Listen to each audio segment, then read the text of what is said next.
Hello and welcome to the Hitting the Field Network's Women's History Month special. I'm your host, Kathleen Moore, and today we are proud to celebrate Women's History Month, a time to recognize the incredible impact women have had on sports, both on and off the field. From breaking barriers to setting records, women have continuously redefined what's possible in athletics. Their stories are not just of competition, but about resilience, leadership, and the power to inspire future generations. Throughout this special, we'll take you through the GOATs of women's history, rising stars making their marks, and female leagues to watch, and finally, the leading ladies behind the game, women who are shaping the sports world far beyond competition. Don't go anywhere, because the Women's History Month special starts right now.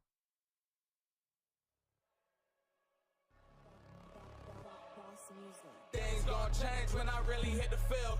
Undefeated chance, man, you know what's the deal. Tryna find a kid, I'm in the field doing drills. Boy, you just a sucker, you ain't never keep it real.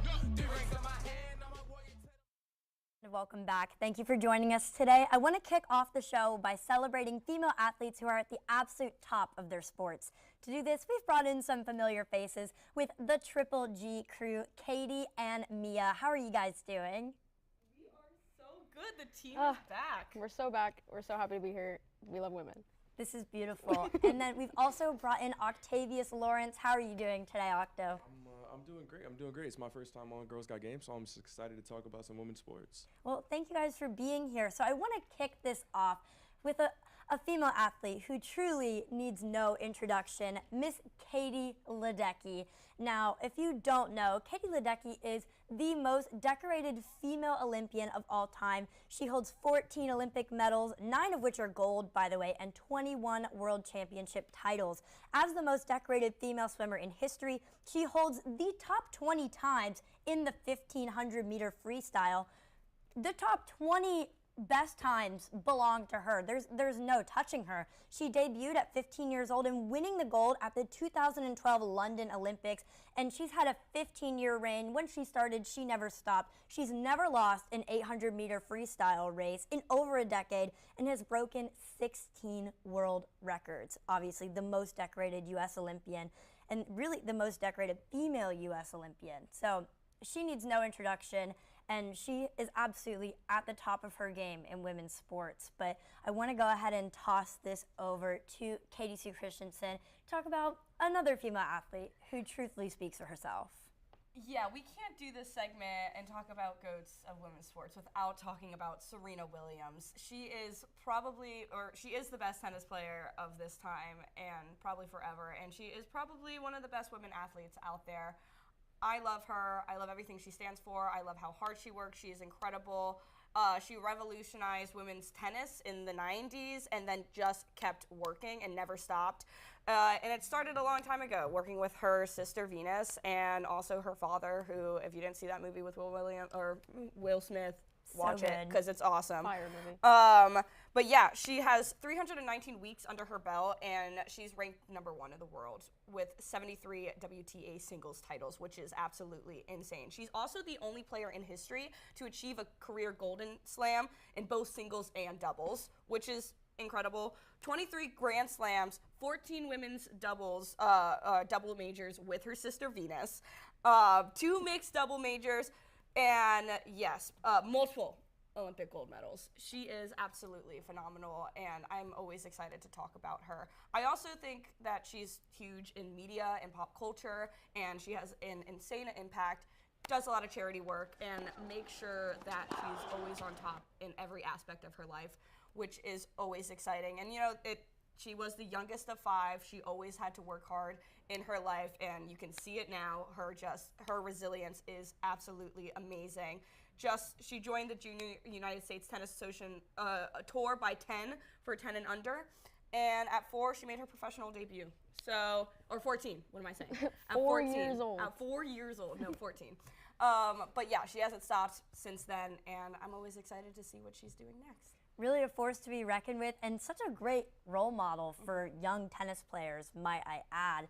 But I want to go ahead and kick this over to Miss Mia Flores, who's talking about a GOAT, I would say, who's really making a very current impact in her sport.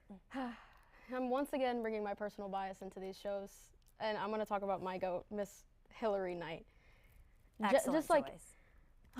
the only choice in my head, to be honest. She's a huge like legend and role model when it comes to the women's hockey universe. She's played for over 20 years. She used to play for the University of Wisconsin, which she is still currently the all-time goal leader at, with 143 career goals. She was just at the Olympics. She's got 5 after this recent gold win. And for these Olympics, she has the current goal and point, like, all-time leader record. She holds both. And not only did she win gold and do that, she was the captain. She got engaged at these Olympics. So she's also a huge role leader for not only young female hockey players, but young female LGBTQ hockey players. So we're hitting we're checking every box. My goat. Proposal was also amazing. Proposal, also, what was she doing proposing over a grate? Did you guys see that? That ring could have fallen, girl. But anyway, she's now plays in the PWHL. She was on the Fleet, but now she plays for the Torrent, and she just continues to lead and be an absolute inspiration to those who play, including me, to those who play women's hockey. So I'm still waiting on that T-shirt.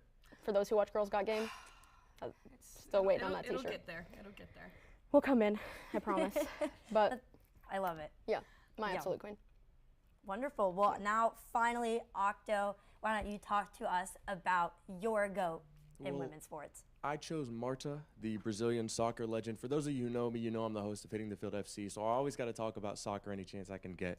But Marta is more than just a soccer player. She's honestly an icon in the sports world. She's arguably the most popular Brazilian women's sports superstar. You go into Brazil, they treat her like a deity. Marta has statues from her hometown, but even across all of South America and Northern America, she's an icon of the sport. She's been playing for over 21 years at the highest level. She won 1 World Cup with Brazil, bringing the only title to Brazil, or Brazil's women's team. And for Brazil being such a heavily scrutinized soccer nation, Marta's become, some sort of figure that is almost worshipped over there. One of the best players that the women's game has ever seen, but her work off the field is just as important.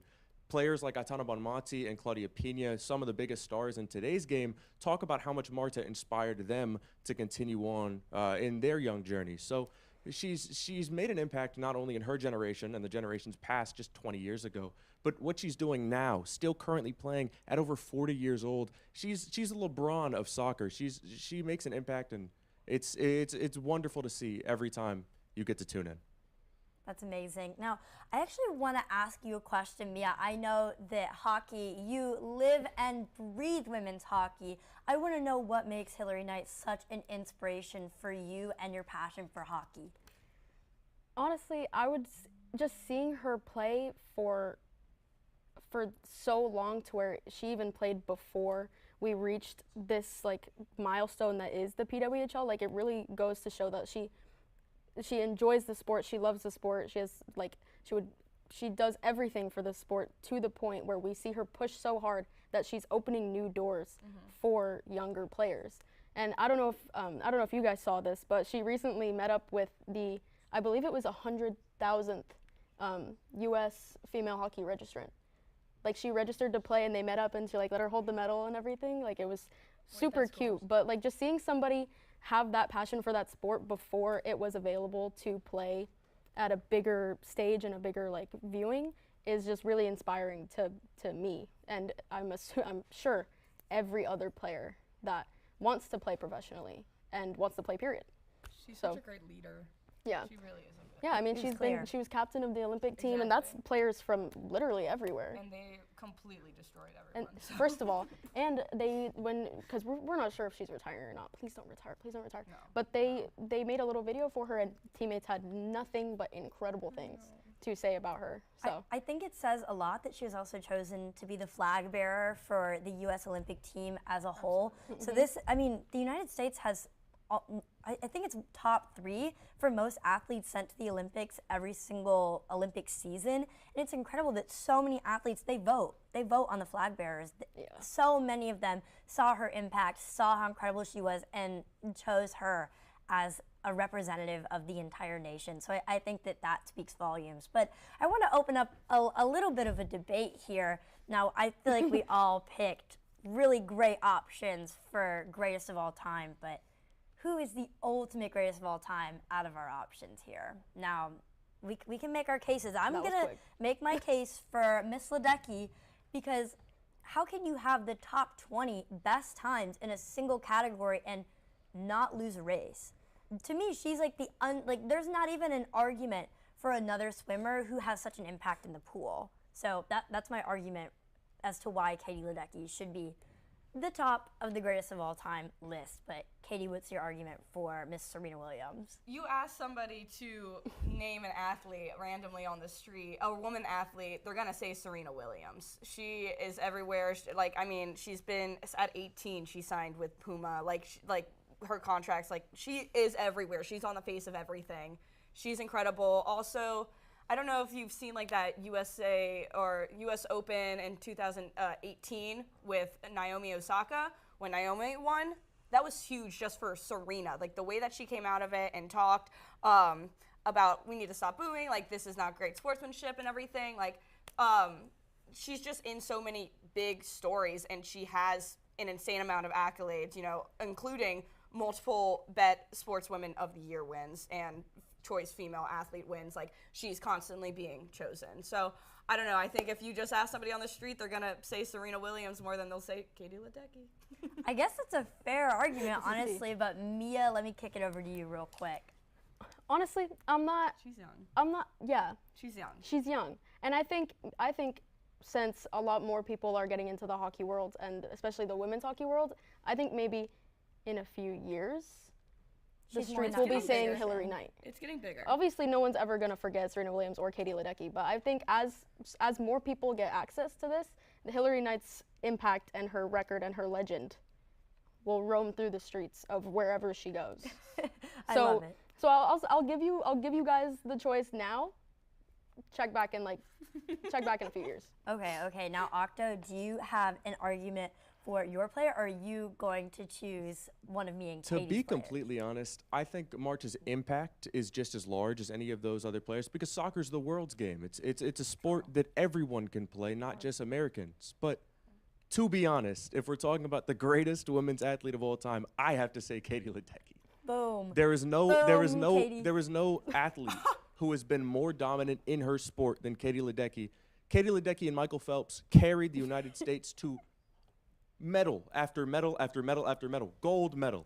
There is no athletes like them, so I have to give Katie Ledecky her props. But shout out Marta, she's an icon of the world, not just her country. And I love that. And Octo, I appreciate you so much for siding with me here. Thank you. Sorry, Katie. But it is clear that these athletes' impact goes far beyond records and championships. These legends didn't just dominate their games, they changed them, opening doors and setting up new standards for generations to come. But up next, we turn our focus to the future, highlighting the rising stars who are ready to carry this legacy forward. Stay with us. Hey, that was so fun, guys. Now, let me give you a quick rundown of what the Hitting the Field Network has planned for you.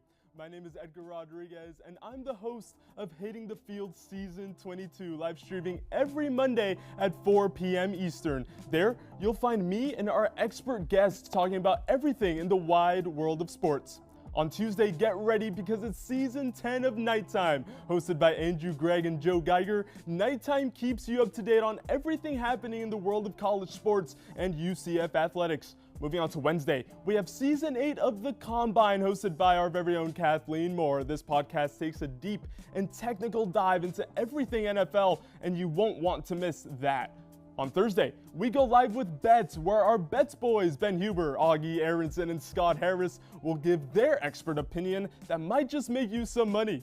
On Friday, Season 4 of Girls Got Game takes over with only the hottest topics in women's sports, hosted by none other than Katie Christianson and Mia Flores. And to round out the week, Season 3 of HTFC comes on Saturday, hosted by Octavius Lawrence and Santiago Molina. Soccer never stops, and HTFC will be your stop for everything in the world of football. Make sure to follow us on Instagram and TikTok, where you can find non-stop additional content, as well as stay updated on all HTFN news. Lastly, leave a like, comment, and most importantly, subscribe to the Hitting the Field Network on YouTube. That's all I got. I'm Edgar Rodriguez signing off. Enjoy the rest of your show. As we shift from the legends who define the game to the athletes shaping its future, it's time to spotlight the rising stars of women's sports. Joining me now is Mia Flores, who you just saw with us in our first segment. And back to continue the conversation, we have Kaylin Lingus. How are you doing, Kaylin? Good, I'm doing amazing. How are you, Miss Kathleen? I'm doing great. Thank you so Awesome. much for asking, Kaylin. But I want to go ahead and just jump right into things, and I want to talk about Coco Gauff. We already talked about tennis, but I feel like when we're mentioning rising stars, we have to mention the young, the promising Coco Gauff. So some of her major titles, she won her first Grand Slam singles title at the 2023 U.S. Open at just 19 years old, and the 2024 WTA Finals, becoming the youngest champion since 2004. She's on a record-breaking pace right now, among the youngest to win multiple WTA 1000 titles and the first in the Open era to win her first 7 hardcourt finals. As of mid-2025, she has 11 career singles titles, a top 3 world ranking, formerly number 2, and has reached world number 1 in doubles. And she's reached at least the quarterfinals in all 4 Grand Slam tournaments. So it's safe to say that Coco Gauff, she started us out in 2023, and she has never stopped moving.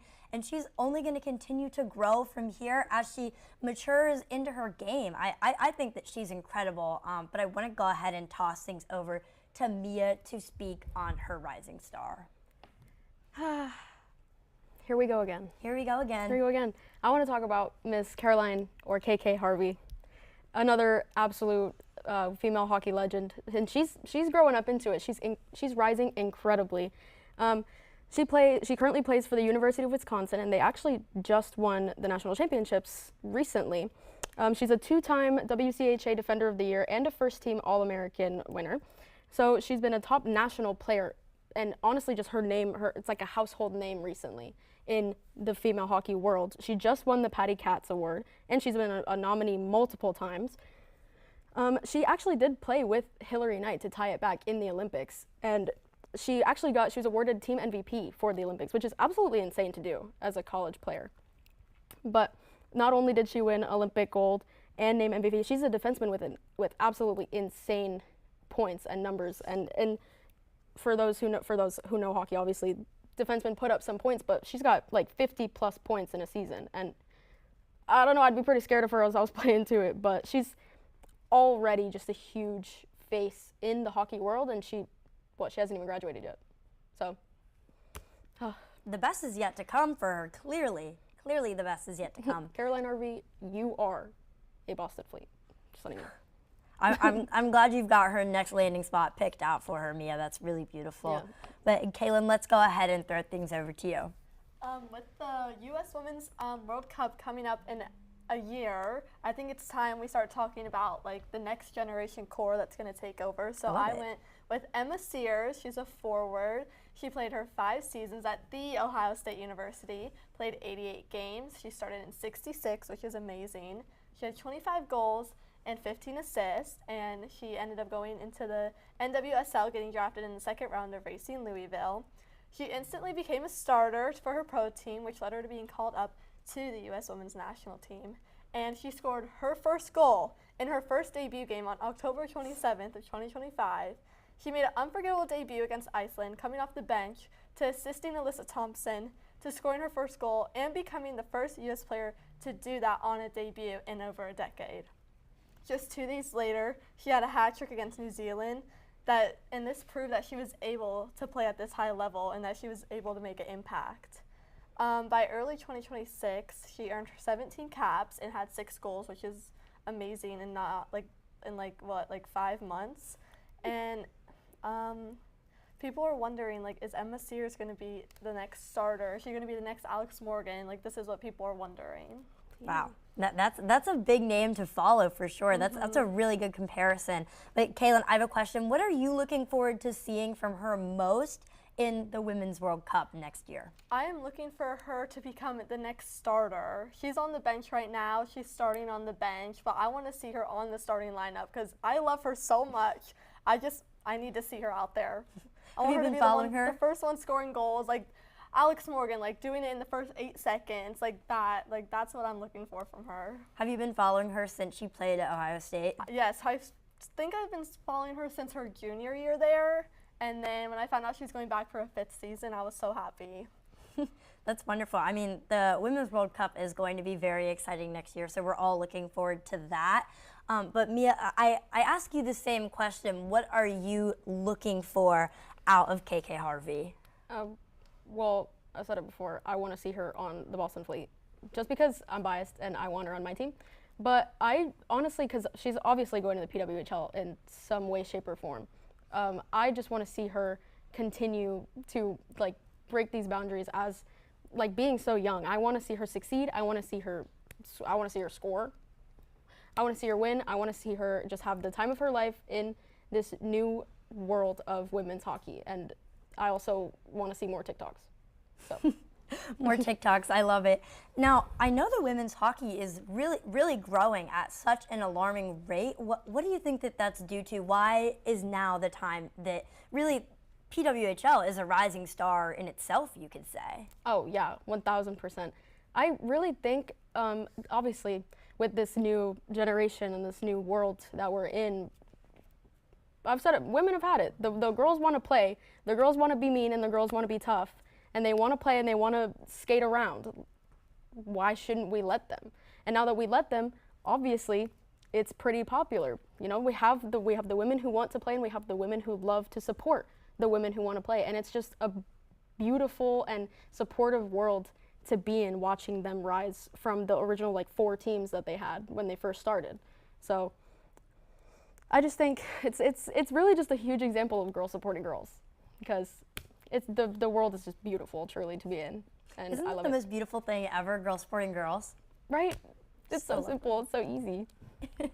And Kaylin, I asked the same question of you. Why should people watch the Women's World Cup? What is so exciting about women's soccer? I think back in 2015 and 2019 when they won the World Cup, it brought Americans together like so much, and I think like after they like did not the best in 2023, it could bring like, I feel like it just like all their support just went away. Like the people that were coming to like NWSL games, their games, like the attendance was just really low. So I think now they're doing so much better, and I think if they do have a really good run in the Women's World Cup, it'll bring a lot of like women American soccer fans back together again. Right, and then people are going to start to know these more household names of Emma Sears. You know, Alex Morgan, she had her time. Megan Rapinoe, her time was had, but there are going to be new stars that are up and coming. They're going to absolutely take over the game, don't you think? Yeah. There's so many like new forwards, so many new young players who didn't even play college soccer. They went from high school to their club teams right to the national team. So I'm really excited to see how like these new, like they're 20 years old, 21 years old, and they were like playing against 30-year-olds in other countries. So I'm really excited to see how they do next year. Well, the future of women's sports is clearly in great hands, as we've mentioned here today. It's clear that the next generation is ready to make their mark in a huge way, making huge waves. But coming up next, we will be taking a look at female leagues that you should have on your radar. Don't go anywhere. We're Campus Combat. And in case you missed it, here's everything that went down during the main card at UFC 324. The Paramount era kicked off with non-stop action as Gene Silva and Arnold Allen went to war. Silva pushing the pace and taking the decision after 3 hard rounds. Then things got heated when Nathalie Silva edged out Rose Namajunas in a close fight that had fans arguing the second it ended. Heavyweights clashed when Waldo Cortez Acosta shocked the world, putting Derek Lewis away with brutal ground and pound shots, solidifying his spot atop the division. The comeback everyone was waiting for. Sean O'Malley showed he's still that guy, outclassing Song Yadong with clean striking and slick movement in a close win. In the main event of the night, Justin Gaethje and Patty Pimblett withstood 5 rounds of pure violence. Huge strikes, no backing down. When it was all said and done, Gaethje stood tall, winning the interim lightweight title for the 2nd time in his career in an unforgettable performance. And that's a wrap on UFC 324. Tune in to the next episode of Campus Combat on YouTube. As momentum continues to build around women's sports, there's even more to be excited about, especially with Women's Sports Sundays on ESPN kicking off this summer. But now it's time to get into the female leagues that you should have on your radar. Joining me to break it all down is once again Mia Flores and Austin Suarez, assistant producer of Girls Got Game. How are you doing, Austin? I am absolutely wonderful. I'm stoked to talk about some women's history. As you know, GGG's resident honorary girly pop, nothing makes me more excited. Wow, that's really beautiful, Austin. Thank you so much for saying that. But I'm going to kick us off here on something very relevant, women's NCAA basketball. March Madness obviously still going on, and March is one of the greatest sports months ever because of both the NCAA basketball tournaments. But I want to go ahead and get into the viewership that has changed over the years for women's NCAA basketball. So the 2025 championship game between UConn and South Carolina drew 8.5 million viewers on ABC, peaking at 9.9 million at a point, making it the third largest audience since 1996, says the NCAA. And then as far as attendance goes, the 2025 tournament set an all-time total attendance record of 436,000 fans. And then as well with the Elite Eight, that averaged 2.9 million views, so it was up 34% from 2023. But next, I want to talk about some top NIL stars with Flahe Johnson partnering with Puma and a personal branded sneaker release. Juju Watkins with USC. She signed a major multi-year extension with Nike, along with deals with Fanatics and AT&T. Paige Beckers, obviously not with UConn anymore. She's in the league now. But while she was in college, she had key partnerships with Nike and Gatorade and Samsung, and she only continues to grow from here, along with Izzy Fudd with UConn as well. She signed deals with Under Armour and part of the Unrivaled Basketball League expansion, which is so freaking cool, as well as Hannah Hidalgo. She's associated with the Unrivaled 3-on-3 League NIL initiative. So these women are making waves with women's NCAA basketball. It's become so fun to watch. These games are so competitive defensively. It's such a back and forth. It's scrappy. It's amazing. I love women's college basketball. Don't you, Austin? Women's college basketball is absolutely insane. All the NIL, dealings. I mean, even the Unrivaled League. I don't know about you guys. I'm super stoked to, watch the Unrivaled League unfold. I'm more, college basketball wise, a UCLA guy. I love the Bet Sisters. The Bet Sisters are amazing. But I mean, at the end of the day, college basketball. I love women's basketball in general. Who doesn't love women's basketball? I don't know, Austin. I don't know. But Mia, let's go ahead and kick it over to you to talk about who guessed it. Who is going to guess what Mia's talking about? I'll give everyone a minute to guess. And yeah, the PWHL. Yeah, the PWHL. You guys got me. I honestly, put me in front of this camera for like 2 hours and I could talk for ages. I mean, why wouldn't you want to watch this new upcoming league? I mean, they're bringing the sport to so many new people and so many new opportunities. They're bringing it to new places. They had their takeover tour where they sold out stadiums. They like everywhere. Like, what do you mean? Didn't they sell out the Detroit Red Wings stadium? They did. They did. Because I mean, who's watching the Detroit Red Wings? No one's watching Detroit. Sorry, I promise. Greta. Obviously, all of the teams are filled with hometown heroes, Olympic and World Championship heroes. It's like you're still watching like fast and skilled and physical hockey. It's different people. There's still rivalries. There's still super inspiring players. Like, you have Hillary Knight, you have KK Harvey, you have Mary Phillip Poulin, you have Megan Keller, Kendall Coyne-Schofield, Sarah Fillier, Sarah Nurse. I could literally go on for ages. But I think what's so important about watching this is just being a part of this history. Like, you could say you were here when it started. I'm sure I am. Gotta be an OG fan, right? You gotta punch your ticket for OG fan, right, Mia? Exactly. I think that you can punch your ticket as the OG fan. Don't you think? 100%. The fan ever. the fan ever for the PWHL. I love it. And honestly, like, especially for someone who like doesn't watch hockey, like if you were watching a PWHL game versus an NHL game, you would have no idea you were watching men or women. Like if you weren't someone who watched hockey, you would have no idea because of the physicality between both of the leagues. That's just me though. But Austin Suarez, we're gonna toss it to you. Well, staying in sort of this ESPN bubble, I really want to talk about women's professional wrestling, specifically WWE. Who said scripted sports didn't count? Not any of us, first I mean, of all. that wasn't on the rundown, I guess. So Exactly. There you go. I didn't see it. WWE provides captivating storylines combined with brilliant athleticism to bring you some of the greatest product you've ever seen. But the women's side is truly what is just so captivating. I was fortunate enough to have grown up during the WWE Women's Revolution, which shifted the WWE Women's division into more of an athletic and individual story-driven division. Now, why you, the viewer, and really just like anybody else, should give this product a chance is because it's more than just a division in a larger pro wrestling landscape, but rather a movement. Rhea Ripley, Stephanie Valcaire, Liv Morgan, Becky Lynch, Jade Cargill, local names, Kalani Jordan, Jada Parker, JC Jane are all starting to become legitimate household names. Women have closed major WWE events, including WrestleMania, and with long-term elite storytelling mixed with a variety of different styles, every match and segment is truly just so different. If you want elite athletes, real storytelling, and moments that feel bigger than sports, the women of WWE aren't just worth watching. It is must-not-miss television. I love that. Thank you. Now, Austin, I have a question. As someone who doesn't watch pro wrestling, what's been your favorite women's pro wrestling storyline? My favorite women's pro wrestling storyline is probably the storyline that brought most of us back to the landscape of professional wrestling. I don't know if you were familiar with Rey Mysterio. I am not, but... Well, he has a son named Dominic Mysterio. Okay. And Dominic was very involved with both Rhea Ripley and Liv Morgan, culminating in multiple championship matches between Rhea Ripley and Liv Morgan. I don't speak for myself, just for myself, when I say that this storyline probably brought the majority of fans back together in terms of pro wrestling. Shout out Theo. There you go. There you go. But you would say that's your favorite storyline? 100%. If not that, then probably some of the older stuff. Lita and the Hardy Boys. I'm big Hardy Boys guy, but even bigger Lita guy.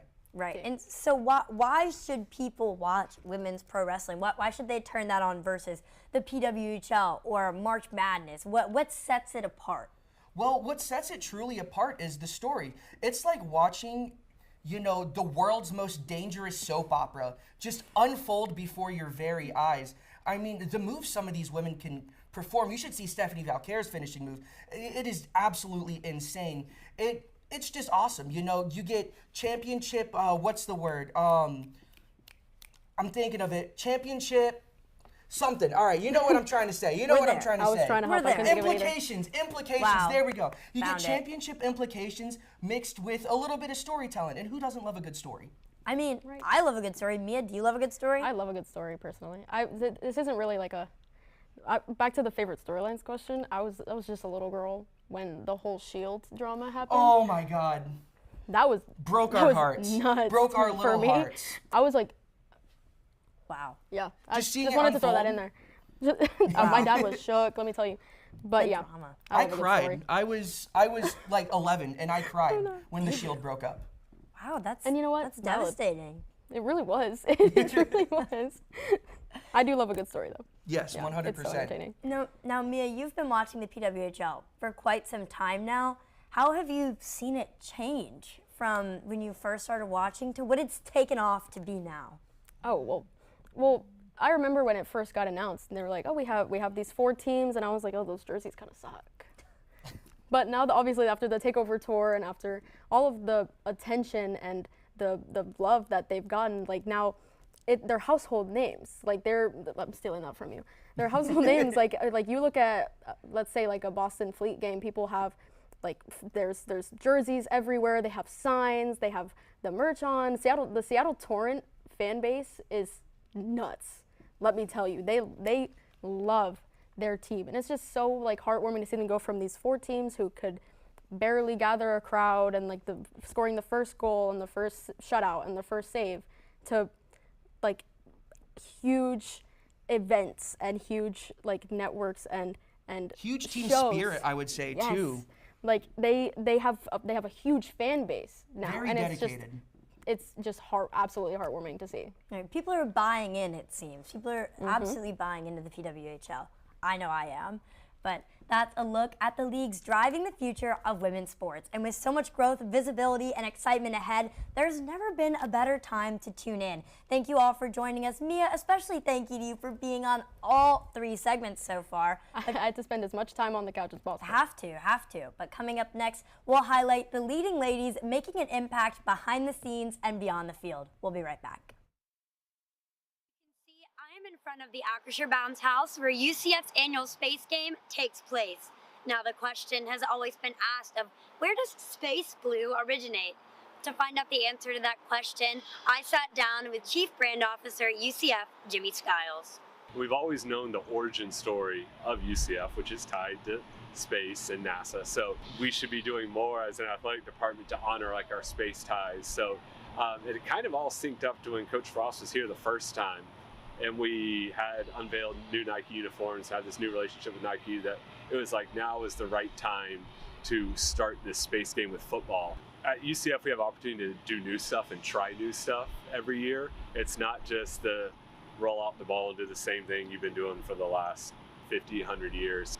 So Canaveral Blue actually came about a little bit by accident. In 2017 with our inaugural space uniforms, which are really just helmet decals and a mission patch on our core black uniform. And so there was this blue, and we saw it in all the pictures and in the game, we're like, man, that really pops and really looks good for the space thing. How can we include it into our brand kind of color palette? And we thought about, well, we've already done it for a space game. What if we implement that as one of our Space U colors? And we call it Canaveral Blue. Everything about Canaveral. You have the waters of Cape Canaveral, you have the skies of Cape Canaveral, and it reflects that colors. Space is something that makes UCF so unique. People ask a lot of questions when they see us in our space uniforms every year. Well, why is UCF in blue? Why is UCF calling themselves Space U? And that tells a story. Canaveral Blue is just one of many ways that UCF Athletics pays homage to its origins as Space U. But for now, I've been Kathleen Moore with ESPN Plus and the Nicholson School of Communication and Media. We've celebrated the legends, looked ahead to rising stars, and explored the leagues pushing women forward. Now, we turn our focus to the leading ladies making an impact beyond the game. From leadership to media to innovation, women off the field are helping shape the future of sports in powerful ways. Joining me now is once again Katie Christianson, our other co-producer of the special, Anya Garibashvily, and Nathalie Bermudez. How are you doing, Anya? We'll start there. So excited. I know last year I helped out with the Women's History Month special, and it was just an absolute blast to be a part of it, and I'm so grateful to be able to bring it back. I love it. And then Nathalie, how are you doing? It's so nice to have you on. I'm great. Very happy to be alongside Anya, you, and also Katie. I'm just very happy to be talking about women and especially women broadcasters. Right, of course. And Katie, we saw you earlier, so I hope you're still doing just as good as you were doing like 40 minutes ago. I'm fabulous. I've been loving watching everybody else's segments, and this segment is super exciting, so I love it. Heck yes. Well, I'm going to start us out with Erin Andrews. If you know me at all, you know that Erin Andrews is the woman that I base everything I do off of, basically. I think she's incredible. She's the lead reporter on Fox NFL Sunday. It has proved that women can hold prominent, knowledgeable roles in male-dominated sports media, and she's set a standard for future generations. And beyond sports, she co-hosted Dancing with the Stars for 11 seasons, which is really freaking cool. And she launched Wear by Erin Andrews. It's a highly successful NFL licensed and apparel line to address the need for stylish feminine fan gear, because sometimes the NFL shops is just not doing it for me personally. But Erin Andrews is also a cervical cancer survivor who's used her platform to advocate for health awareness and women's health. And she was the first female recipient of the Pat Summerall Award in 2022, recognizing her contribution to the industry. Now, I have a very personal love for Erin Andrews. A lot of people know this about me. A very close friend of mine always tells me to be not Erin Andrews, but to be the next Kathleen Moore. But I think that Erin Andrews is a pretty good close second. So I'm going to kick things over to Anya. I mean, Erin Andrews is great. We would not have sports in general without women like Erin Andrews, but I kind of want to turn it to the coaching side. Heck and yeah. I might not look like Mia Flores, but I'm also here to talk about hockey. And I want to talk about Jessica Campbell. She is the first woman to be a coach for the NHL, which is a feat in itself considering how hockey, even though there's a lot of traction right now with PWHL and women in hockey, it's very new. And I want to keep seeing this momentum going, but I just want to talk about the accolades that Jessica Campbell has. This is not her first time coaching. She has coached for multiple teams. Before this, she even played herself in college for Cornell, and she also played a bit for a Canadian team. She's originally from Saskatchewan. So seeing somebody from Canada, you know, they live, breathe hockey over there just as much as we do in the United States. So seeing her come to the Seattle Kraken, coach them, and just seeing the camaraderie and the respect that people have for her on the sidelines as a coach, she is just incredible. And I really wanted to showcase the fact that even though she is a coach for such a, which can sometimes be violent league, she holds herself with such grace. I mean, the first time I saw her in her like white pantsuit when I believe it was her debut, it was just incredible. And I can't sing my praises enough. More women need to be a part of hockey. I was in figure skating myself, so seeing, you know, sharing the rink with hockey players has always been something special to me. Yeah. And yeah, that's really all I have to say. I could just keep going on and on and on about how having a coach like her is so important for the Seattle Kraken, and we've seen it, so. Yep, that's totally fair. Her impact is obviously being shown across the nation, but let's go ahead and toss things over to Ms. Katie Christianson. Guys, great picks. First of all, Shucks. Incredible. I'm going to be talking about someone who I'm obsessed with, Leslie Visser. Absolutely incredible. She's a sports journalist trailblazer, basically, in 9 halls of fames, which is crazy. She's also named the #1 female sportscaster of all time by the National Sportscasters of America. And she's also the first woman to cover the NFL as a full-time beat writer. She is a woman of many firsts, but she started at the Boston Globe in '74, earned a Carnegie Foundation grant, granted only to 20 women nationwide, entering a male-dominated fields at 95% male-dominated. And then in 1967 or 76, Boston Globe assigned her to cover NFL beat at a time when press credentials literally said no women or children in the press box. So she's the first woman to be inducted in the Pro Hall of Football Fame, first woman to win Lifetime Achievement Sports Emmy, first woman to win the Vin Scully Award of Excellence in Broadcasting, first woman on the national or network broadcast of the Final Four, the NBA Finals, the Super Bowl, and the World Series, and the first and only woman to have presented the championship trophy at the Super Bowl. Also the first woman on NBC Monday Night Football. So first, a lot, and there's so many more, and she's been all over the globe doing all of this stuff, but I don't want to take up Nat's time. So Laura Senko is one I'm going to be talking about. She's a color commentator for the UFC, and she made history for being the first women color commentator for the UFC. She's a pro MMA fighter, former pro MMA fighter, and she went 1-0 professionally in Invicta FC. So this makes her one of the most experienced women broadcasters in the UFC, and I honestly, she's the sweetest woman I've ever met, and I text her now and then, and she's just very inspirational and one of the people that I do look up to. That's amazing. But as we close out our Women's History Month special here on Hitting the Field Network, we hope today's conversations have highlighted not only how far women's sports have come, but just how bright the future truly is. From the trailblazing legends to the rising stars, the growing leagues, and the incredible women working behind the scenes, each story is a reminder of the impact, the passion, the progress driving the game forward. Thank you to all of our guests for being a part of this special, and thank you all for watching. I'm Kathleen Moore. See you in the next one.